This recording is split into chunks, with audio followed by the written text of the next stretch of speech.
우리가 한번 들었던 말씀인데 다시 한번 제가 듣고 싶은 마음에 이 말씀을 준비를 했습니다. 사람이 준비를 하지만 하나님께서 말씀을 풀어주셔야 말씀이 생명이 되고 오신 줄 믿습니다. 거기 제가 읽겠습니다. 그 시편 131편 1절 제가 이제 보충하느라고 말씀을 붙여놨기 때문에 먼저 제가 읽겠습니다. 주님, 내 마음은 허황되지 않으며 나의 눈은 교만하지 않습니다. 나는 커다란 일들에 관심을 두지 않으며 너무 놀라운 일들에도 관심을 두지 않습니다. 그 대신 나는 잠잠하고 조용히 있습니다. 내 영혼이 어머니와 함께 있는 젖된 아이와 같습니다. 이스라엘이여, 여러분의 소망을 주님께 두십시오. 지금부터 영원토록 소망을 주님께 두십시오. 이제부터 영원히 오직 주님만을 의지하라는 이런 말씀입니다. 그 다윗이 지은 시인데요, 성전에 올라가는 순례자의 노래로 이 말씀을 지어놨습니다. 노래라는 것은 찬송하면서 신앙 고백을 하는 그런 내용들이죠. 거기 들여다보면은 다윗의 그 마음 상태를 알 수가 있습니다. 다윗 하면은 왕으로 대단한 권력과 하나님의 영광을 실천한 분인데, 겉의 모습이 아니라 이 사람은 속사람, 그 영혼, 그 생명, 이 생명이 하나님 안에서 어떻게 되어 있는지를 보면은 우리에게 적용할 말씀으로 오늘 깨달아지기를 원합니다. 저도 이 말씀을 정말 고백하고 이 말씀의 생명으로 살기를 원합니다. 우리가 일생 살면서 수많은 계획들을 하고 여러 환경을 다스리고 뜻을 실천합니다마는 그 모든 일들이 하나님의 뜻 아니면 난 하지 않겠다는 이런 말씀입니다. 맨 뒤에 말씀이 중요하죠. 여러분의 소망을 주님께 두십시오. 지금부터 영원토록 소망을 주님께만 두십시오. 이 말은 믿음으로만 사십시오. 그분을 의지하는 일이 가장 중요합니다고 말씀을 해주고 있습니다. 우리가 수많은 계획을 갖고 여러 가지 일들을 펼쳐갑니다. 다윗도 역시 그랬습니다. 세상 일을 펼쳐갔는데 세상 일을 펼치면서 나타난 그 업적과 이런 영광, 그것이 문제가 아니라 그러한 다윗 안에 어떠한 마음이 있어서 그런 마음을 실천했는가를 본다면 정말로 우리가 이 말씀 안에 회복되어야 할 그런 마음의 부담을 갖습니다. 주님, 내 마음은 허황되지 않으며, 주님, 나는 너무 큰 것을 가지려고 나서지 않으며, 나의 눈은 교만하지 않습니다. 엄청난 업적을 펼쳐내시고 심지어는 아담으로 오신 예수님도 다윗의 자손이라고 할 만큼 이렇게 훌륭한 분인데 나는 커다란 일에 관심을 두지 않으며 너무 놀라운 일들에도 관심을 두지 않습니다. 그 대신 하고 2절에 나옵니다. 나는 잠잠하고 조용히 있습니다. 왜 그럽니까?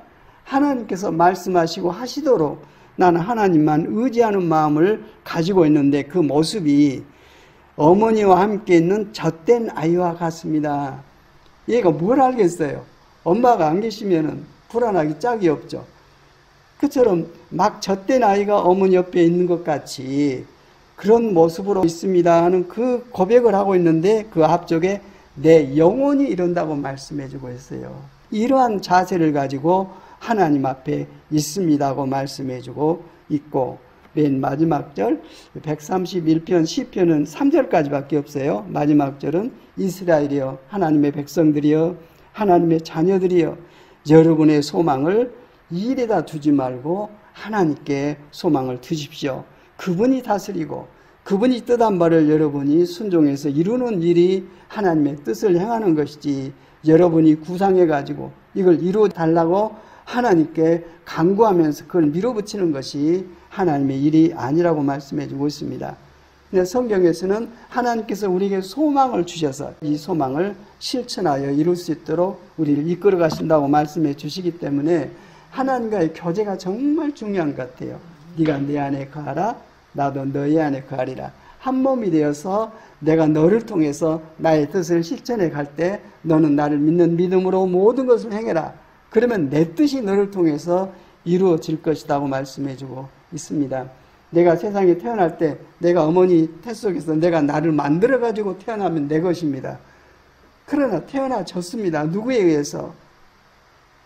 하나님에 의해서 자기 부모를 통해서 세상에 태어나 일생의 일들을 시작하는 그런 모습을 보여주고 있는데, 이처럼 믿음으로 할 것이냐 아니면 내가 주체가 되어서 모든 일을 펼쳐나갈 것이냐는 문제는 참 우리에게 중요한 일이라 생각합니다. 믿음 아니면 구원이 없습니다. 믿음 아니면 하나님 영광도 없고, 믿음 아니면 아무것도 아닙니다.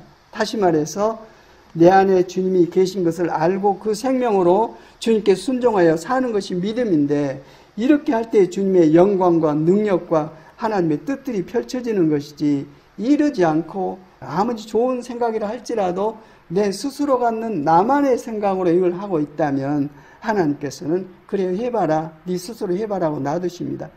다윗이 성전에 올라가는 순례자의 노래로 있는데, 에베드리로 가는 그 마음의 중심에 하나님을 믿는 믿음 외에는 아무것도 없이 세상에 관계된 모든 걸 내려놓고 하나님 앞에 나가는 그런 모습을 보여주고 있습니다.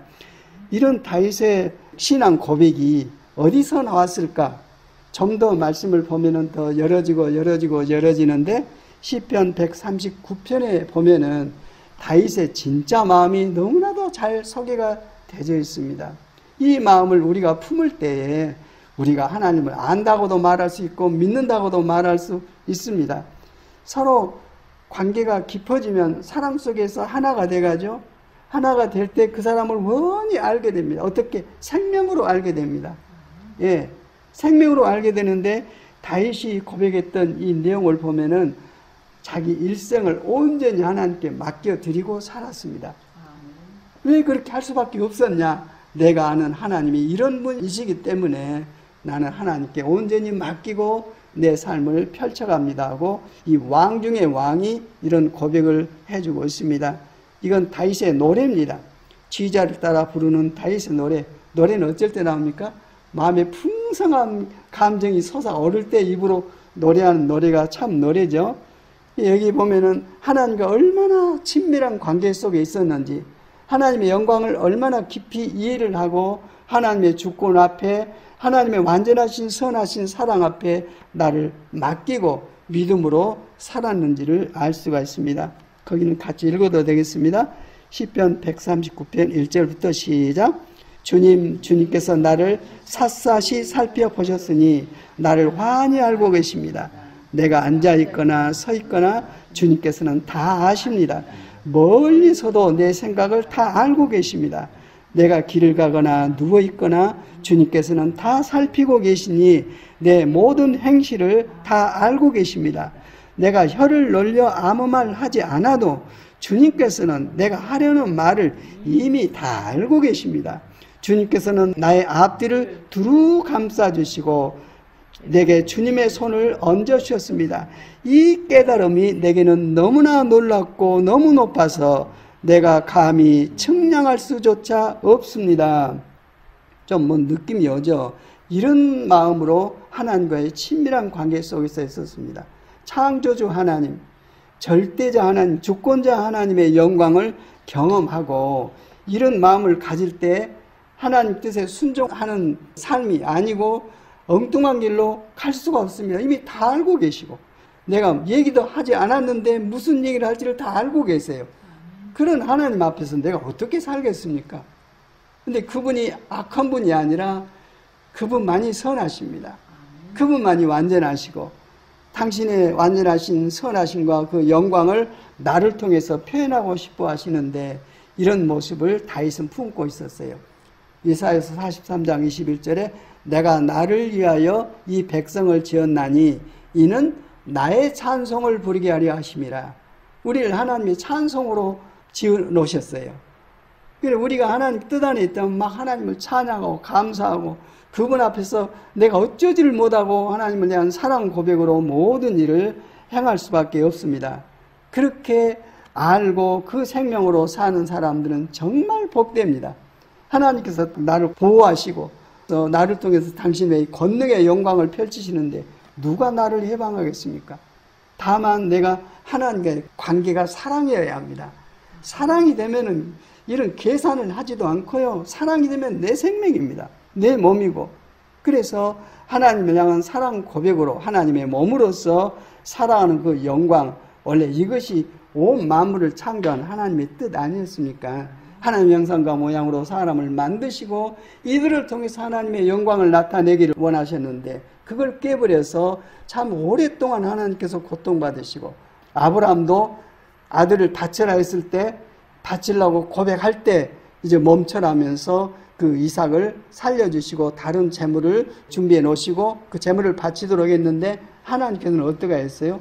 당신의 아들을 죽이셨습니다. 그 일을 행하시는 하나님은 어떤 분이시고 그 뜻에 순종해서 십자가에서 당신의 몸을 죽이는 예수님은 또 어떤 분이십니까? 사랑을 달리 표현할 수가 없습니다.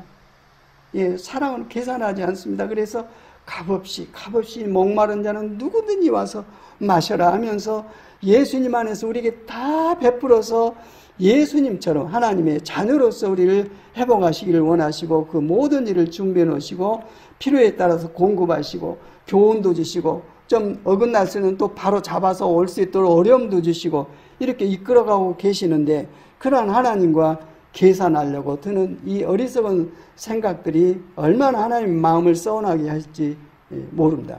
예. 하나님은 계산하신 분이 아니라 성경 말씀에 보면은 영원한 사랑이신 하나님께서 인자를 베푸셔서 백성을 구원하셨다고 말씀해주고 계십니다. 영원한 사랑입니다.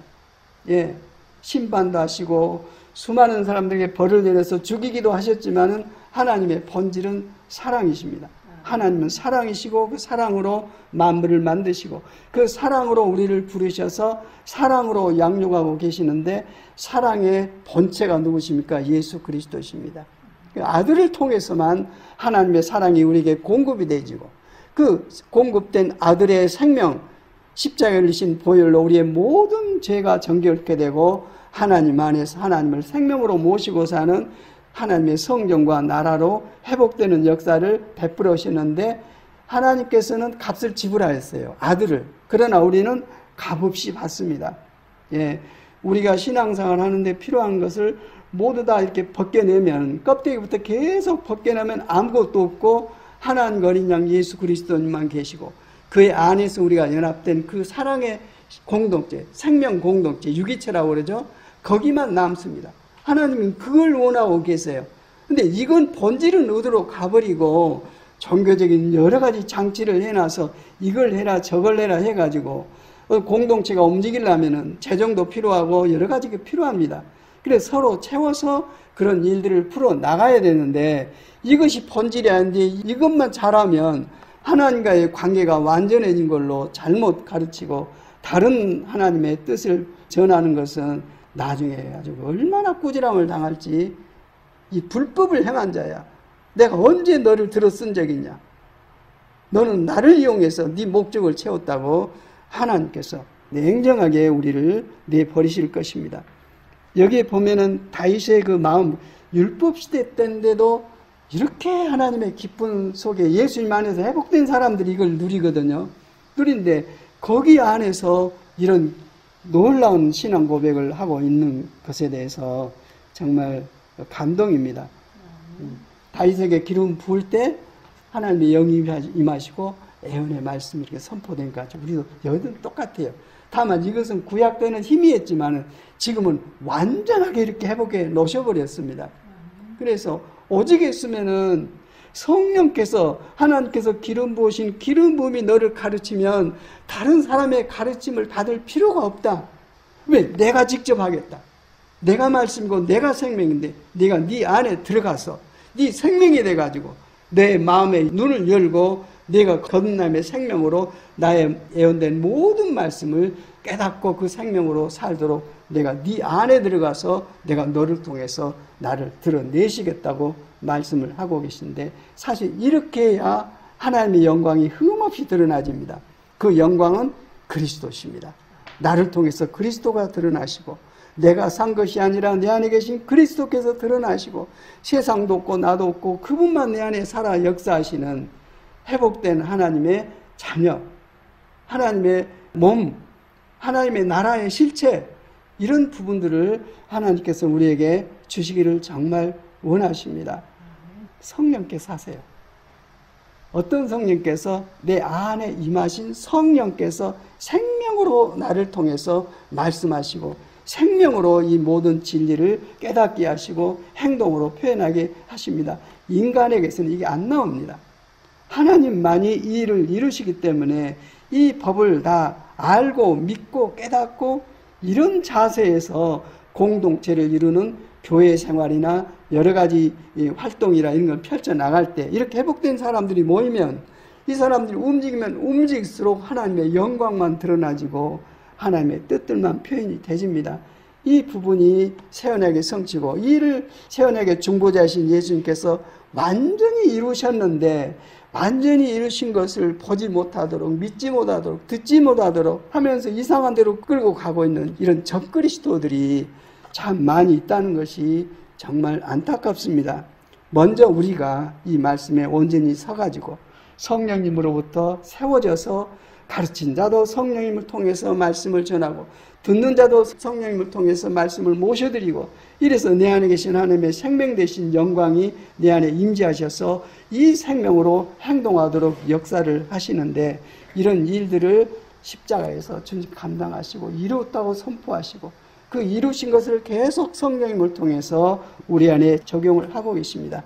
이런 상황에 들어갈 때 절대 남을 무시 못합니다. 아무리 작은 자라도 작은 인간이 아니라 그 안에 계신 성령님을 만나고 성령님의 영광, 하나님의 영광으로 서로 교제하기 때문에 지극히 존경하고 사랑하고 서로 섬기고 베풀고 이런 역사가 일어나는데 지금 교회의 실체를 놓고 보면 이런 부분들이 많이 왜곡되어 있는 것을 하나님께서 지금 회복하시는 과정 속에 있습니다. 이 일은 하나님께서 하십니다. 사람 눈으로 볼 때 안 된다 어쩐다 하는데 하나님께서 이 일을 집행하고 계시기 때문에 보이지 않는 세계 속에서 하나님의 손길로 말미암아 이 일들이 일어나고 있습니다. 아프리카에서 일어날 수도 있고 중동에서 일어날 수도 있고 아니면 우리 가운데 일어날 수도 있습니다. 하나님께서 여전히 일하고 계시기 때문에 이 질서 안에 들어와 있는 이 자체가 얼마나 감사하고 영광되고 복된지 말로 표현할 수가 없습니다. 거기 7절 한번 보겠습니다. 같이 읽겠습니다. 시작. 내가 주님의 영을 피해서 어디로 가며 주님의 얼굴을 피해서 어디로 도망치겠습니까? 내가 하늘로 올라가더라도 주님께서는 거기 계시고 수월, 어두운 땅속입니다. 수월에다 자리를 펴더라도 주님은 거기에도 계십니다. 내가 저 동영 너머로 날아가거나 바다끝 서쪽으로 가서 거기에 머무를지라도 거기에서 주님의 손이 나를 인도하여 주시고 주님의 오른손이 나를 힘있게 붙들어 주십니다. 이걸 누가 경험을 했어요? 다윗이요. 이분이 이 신앙 고백을 하고 있어요. 우리 신앙 고백하고 얼마나 차이가 지는지 모릅니다. 지금은 이보다 더 완전한 믿음을 부으셨어요. 예. 지금 우리가 누리고 있는 삶은 구약시대 이 믿음의 사람들이 경험을 해보지 못하고 우리가 누리는 이 삶을 소망하면서 멀리 바라보고 신앙생활을 하다가 육신의 삶을 마치고 세상을 떴다고 히브리서 11장에 나와 있어요. 우리에게는 영광스럽습니다. 천사들도 우리의 믿음 사는 이 삶의 모습을 부러워할 정도로 우리는 하나님께서 아들 안에서 우리를 어떻게 회복해 주시는지를 안다면, 깨닫는다면 그렇게 살아갑니다. 예. 11절 보면은 상당히 특이한 그 고백이 나와 있어요. 11절 시작. 내가 말하기를 어둠이 와락 나에게 달려들어서 나를 비추던 빛이 밤처럼 되어라 해도 주님 앞에서는 어둠도 어둠이 아니며 밤도 대낮처럼 밝으니 주님 앞에서는 어둠과 빛이 다 같습니다. 아멘, 아멘. 벌써 초월해버렸어요. 세상의 고난, 문제, 억압 이런 문제를 초월해서 우리는 밝으면 희망이 있고 어둠에는 절망하고 그러는데 하나님 앞에서는 아무 의미가 없다 이 말입니다. 주님 앞에서는 어둠도 어둠이 아니며 밤도 대낮처럼 밝으니 주님 앞에서는 어둠과 빛이 똑같습니다고 말해주고 있습니다. 이 사람이 너무 힘들어가지고 사는 게 힘들어가지고 어둠이 와락 나에게 달려들어서 나를 비추던 빛이 밤처럼 캄캄하게 되어라. 완전히 그냥 절망해버리는 그런 상황이죠. 그런다 해도 하나님은 그러한 상황에 전혀 흔들리지 않고 하나님 앞에서는 어둠과 빛이 똑같다는 말을 하는 것은 그러한 어둠의 상황에서도 빛이신 하나님을 경험하고 그 고백을 여기다 써놓은 것입니다. 예, 영원한 생명, 영원한 구원, 영원한 나라, 영원한 사랑입니다. 그리고 이제는 자기 자신을 고백하기 시작합니다. 13절부터 시작. 주님께서 내 장기를 창조하시고 내 모태에서 나를 짜 맞추셨습니다. 내가 이렇게 빚어진 것이 오묘하고 주님께서 하신 일이 놀라워 이 모든 일로 내가 주님께 감사를 드립니다. 내 영혼은 이 사실을 너무도 잘 압니다. 은밀한 곳에서 나를 지으셨고 땅속 깊은 곳 같은 저 모태에서 나를 조립하셨으니 내 뼈 하나하나도 주님 앞에서는 숨길 수 없습니다. 아멘. 내 뼈 하나하나도 주님 앞에서는 숨길 수 없습니다. 아멘. 나는 내 몸 안에 있는 뼈를 모릅니다. 근데 하나님 앞에서는 내 몸 안에 있는 뼈 하나하나도 숨기지 못한다. 이 말은 나를 빚으신 하나님께서 완전한 사랑으로 나를 빚어 넣으셨기 때문에 나에 대해서 너무나도 잘 알고 계신다는 말씀입니다. 그 말은 내가 하나님께 맡겨드리고 하나님을 믿는 믿음으로만 살겠다는 신앙 고백입니다. 이건 억지로 한 게 아니라 막 생명처럼 터져 나오는 신앙 고백입니다. 16절 굉장히 중요한 말씀 기록되어 있죠. 시작. 나의 형질이 갖추어지기도 전부터 주님께서는 나를 보고 계셨으며 나에게 정하여진 날들이 아직 채작되기도 전에 이미 주님의 책에 다 기록되었습니다. 아멘, 아멘. 예. 내가 모태에서 빚어지기도 전부터 내가 어떤 모습으로 태어날 것이란 것을 보고 계셨고, 또 세상에 태어나서 내게 정해진 날들이 아직 시작되기도 전에 이미 주님의 책에 다 기록됐다고 말씀해주고 계십니다. 전능하신 하나님이십니다. 모든 걸 다 하신 전지전능하신 하나님을 고백을 하고 있어요. 아, 그런 분이다 하고 그냥 상상해서 얘기한 게 아니라 성령이 아니고 이 말 고백을 할 수 있을까요? 정말 너무나도 대단합니다. 예, 어머니 모태에서 나를 택하여 부르셨다고 사도 바울이 맨 처음에 그런 얘기합니다. 갈라디아서. 그 다음에 써는 에베소서에는 드디어 1장 4절에 나와요.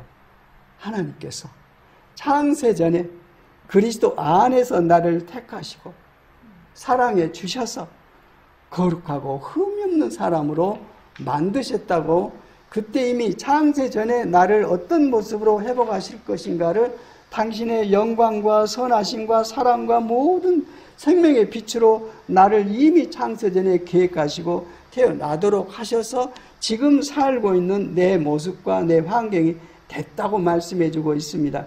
이 정도 돼야 하나님께 모든 걸 맡기고 살죠. 예, 다윗처럼 이처럼 모태에서 빚어진 나를 생각한 것 같이 사도 바울도 처음에는 모태로부터 나를 택해서 구원하셨다 하는데 성령님을 통해서 말씀을 펼쳐보니까 하나님께서는 영원부터 영원까지 다 통제하고 계시잖아요. 그러고 놓고 보니까 창세 전에 이렇게 나를 택하여 부르셨다, 이런 말씀을 고백하고 있습니다. 그러면서 하나님 주님의 생각이 어찌 그리도 심오한지요, 그 수가 어찌 그렇게도 많은지요, 내가 세려고 하면 모래보다 더 많습니다. 그리고 깨어나 보면 나는 여전히 주님과 함께 있습니다. 임마누엘의 하나님을 모시고 그 생명으로 살았어요. 실제로 같이 살았어요. 깨어나 보면 나는 여전히 주님과 함께 있습니다. 이 고백이 내 신앙 고백이 될 때 다윗이 누렸던 하나님의 영광을 동일하게 경험할 수가 있을 것입니다. 예, 우리의 믿음은 어느 순간에 내가 복음을 듣고 예수님을 알고 영접한 게 아니라 하나님께서 창세전에 택하여 부르셔서 그 시간에 나를 이끌어 주신 것입니다. 내 모든 삶의 사건과 문제와 현장들 하나님의 허락하심 아니면 이루어질 수가 없습니다. 그러니 이 비밀을 알고 난 다음에 범사에 감사하라, 그 말이 이해가 되는 거죠. 항상 기뻐하라, 쉬지 말고 기도해라, 범사에 감사해라, 그런 고백들을 실제로 내가 믿음 안에서 경험할 때에 진짜 그렇구나. 그때부터 이제 진짜 믿음이에요. 완전히 하나님께 전폭적으로 의지하고, 그러기 전에는 자기가 주인이에요. 내 주인의식 때문에 그 선악과 따먹었잖아요. 너도 하나님처럼 눈이 밝아져서 하나님처럼 네가 살게 된다. 왜 그분에게 묶여 사냐?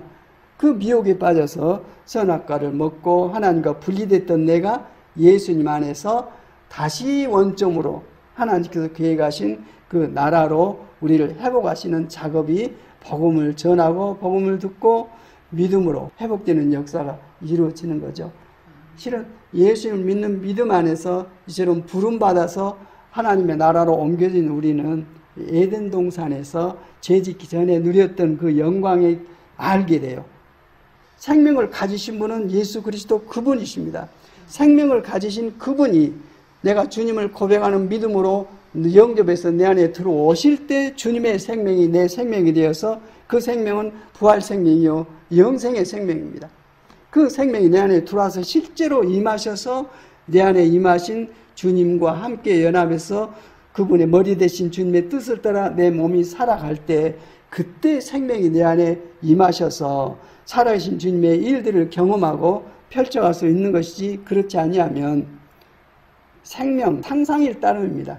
추상일 따름이고, 생명을 주신 분이 예수 그리스도, 내가 부활이요 생명이다. 그분을 내 안에 영접할 때, 그전에는 내가 육신의 생명이었어요. 그분이 내 안에 들어있어 내 생명이 되신 것을 성령을 통해서 알고 그 생명을 믿는 믿음으로 행할 때에, 아까 다윗이 고백했던 그 모든 사건의 현상들이 이 생명 안에서 행동으로 되질 때 드디어 우리는 하나님 나라의 삶을 살 뿐만 아니라 이해되지 않았던 성경 말씀이 열려지고 풀리고 보이고 살아계신 하나님의 음성으로 들려오기 시작하면서부터 하나님 살아계시구나.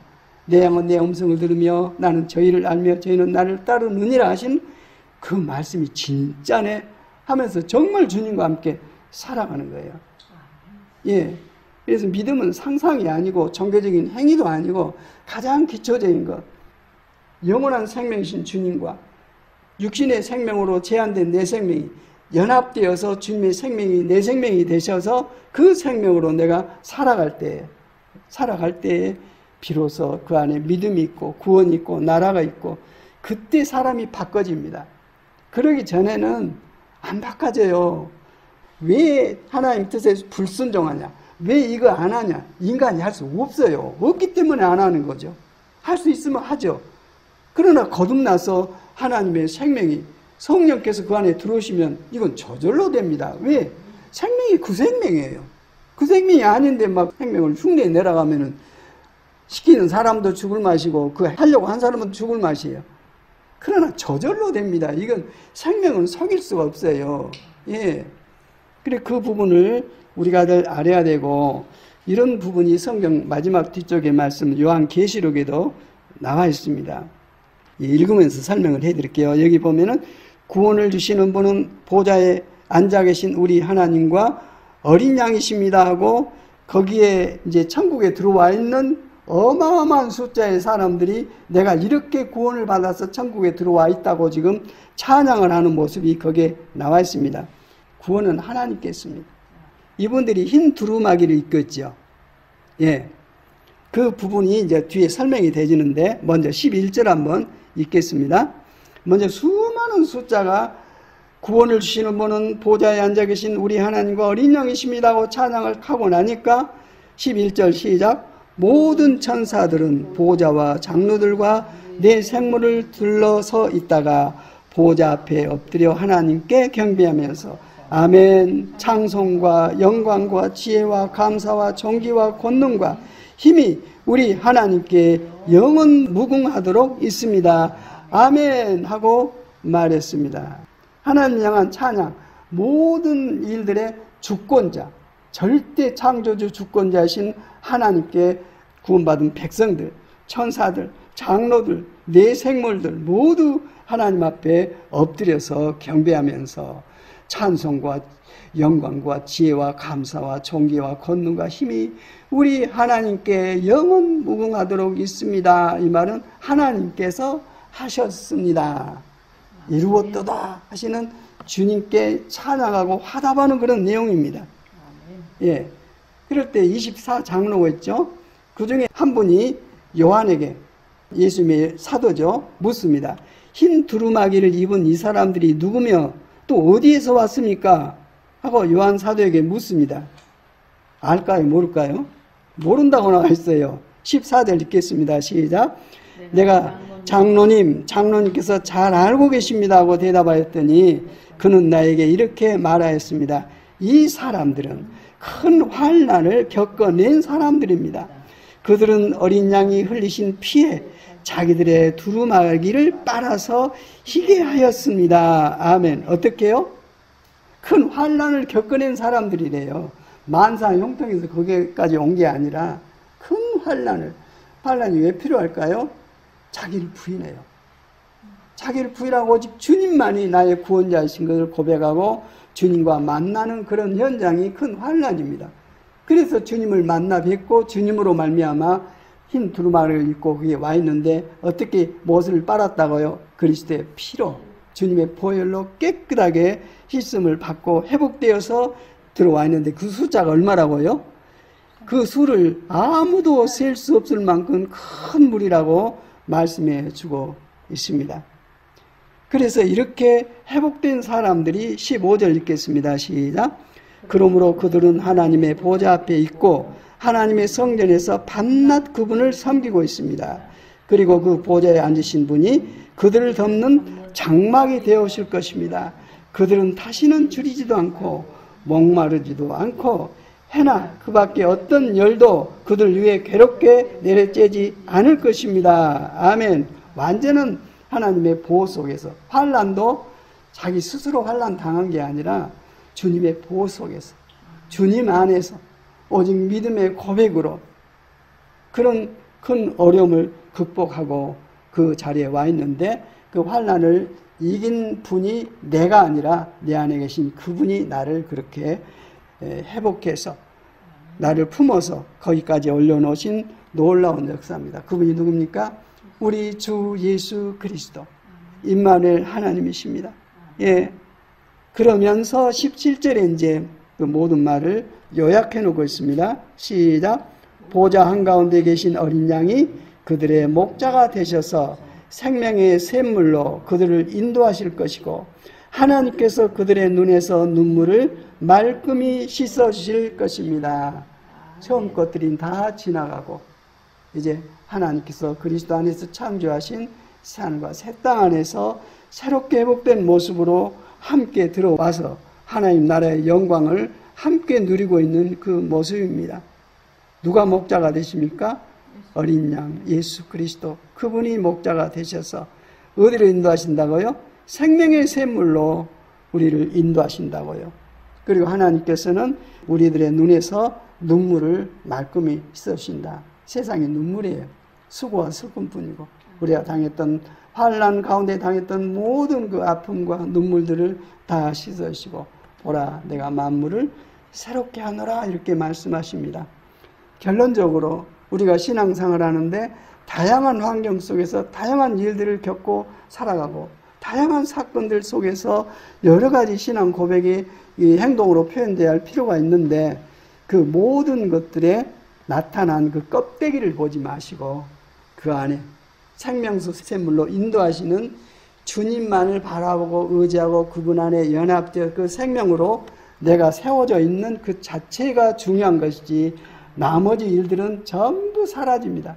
처음 하늘과 처음 땅, 첫 창조는 다 사라지고 그리스도 안에서 회복된, 그리스도를 머리로 하여 회복된 온 피조물과 하나님의 자녀들이 준비하신 나라에서 살아가는 모습이 성경에 기록되어 있습니다. 그래서 히브리서 12장 2절 말씀이 오늘 말씀의 결론입니다. 우리에게 주어진 하나님의 말씀입니다. 시작. 우리의 믿음의 근원이시며 완성자이신 예수만을 바라봅시다. 그분은 장차 누릴 기쁨을 생각하며 부끄러움도 상관하지 않고 십자가의 고통을 견디어 내시고 지금은 하나님의 오른쪽 보좌에 앉아 계십니다. 죄인들에게서 이렇듯 심한 미움을 받으시고도 참아내신 그분을 생각해 보십시오. 그러면 여러분은 지치거나 낙심하는 일이 없을 것입니다. 예, 십자가를 지고 이 세상 모든 일에 짐을 지고 가는 내 모습을 어떻게 보면 참 겸손한 모습 같기도 한데 예수님께서는 네 짐을 내게 넘겨라. 수고하고 무거운 짐진 자들아 내게로 와서 배워라. 그 짐을 내게 넘겨라. 내가 지고 가겠다고 말씀을 하고 계십니다. 그럼 방법은 뭡니까? 믿음입니다. 믿음. 그래서 우리 믿음의 근원이시며 이 믿음을 완성해 주실 예수님만을 바라봅시다. 내게 믿음을 주시고 내게 주신 믿음을 완성해 주실 분이 예수님이십니다. 그 일을 성령님을 통해서 예수님이 보내신 성령님을 통해서 우리 안에 이루신 일들인데 이것이 영원히 이루어지고 있는 것은 우리에게 오신 성령님은 왔다 가시는 게 아니라 영원히 함께 언제까지? 그 나라에 들어가도록까지 영원히 우리 함께 하시면서 우리의 믿음의 보증이 되시고 구원의 모든 능력이 되시면서 모든 일을 이기게 하시고 그 환난을 통과하도록 우리를 품고 이끌어 주십니다. 얼마나 많은 위로를 해 주시는지 모르겠습니다. 예수님도 하나님의 아들로서 십자가를 지셨는데 부끄러움도 상관하지 않고 정말로 얼마나 사람들 앞에서 처참하게 당하였습니까? 뺨 때리면 맞고 침 뱉으면 그대로 당하고 완전히 당신이 가지고 있는 건 옷, 속옷까지도 다 내어주시고 자기 목숨도 내어주시고 십자가의 죄값으로 어린 양이 되어서 돌아가심으로 드디어 우리의 죄가 사해지고 제거되는 문제가 이루어졌습니다. 하나님께서 선포하신 것입니다. 지성수장을 찢어버리시고 이제는 이거 필요 없다. 내 나라 안에서 너희가 내 자녀가 돼서 그리스도 안에서 같이 들어와서 이제 같이 산다. 이 하나님 나라에 대한 일들을 계획하시고 진행하시고 이루신 분은 하나님이세요. 예, 하나님이 하고 계신 것을 말씀을 통해서 충분히 이해를 하고 곳곳에서 믿음으로 사는 사람들의 모습을 통해서 하나님께서 저렇게 이끌어 가시고 운행하고 계시구나. 내게도 그러고 계시구나.